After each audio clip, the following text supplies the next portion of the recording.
কইতেছিলাম কি ওস্তাদ, স্বামীর সাথে স্ত্রী যদি বড় হয় আর কি, এই মানে টাকা পয়সার দিক দিয়া এই এক সমস্যা। কার কথা কইতে চাইতেছস? আসলে কি শুরু করলি লোকমান? এই যে আপামনি চেয়ারম্যান, আপনি সামান্য মানুষ, মিল খায় খায় না, তার উপরে আপামনির যে ভাবগতি, সে আপনার মানুষ বলে গণ্য করে কিনা কে জানে। আপনি শক্ত আছেন, শক্ত থাকেন, পুরুষ মানুষ, মাথা নামাইবেন না। তোর চর মারলাম কেন জানিস? আপামনির নামে মন্দ কথা কইছি তাই। এটা একটা কারণ, আরেকটা হইতেছে তুই গীবত করতেছস। তওবা কর লোকমান। লা হাওলা ওয়ালা কুওয়াতা ইল্লা বিল্লাহিল আলিয়্যিল আযীম।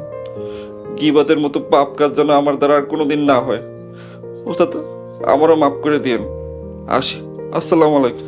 নাস্তার প্লেটটা নিয়ে যা, সাদিয়ার লগে বসে এক লগে নাস্তা কর।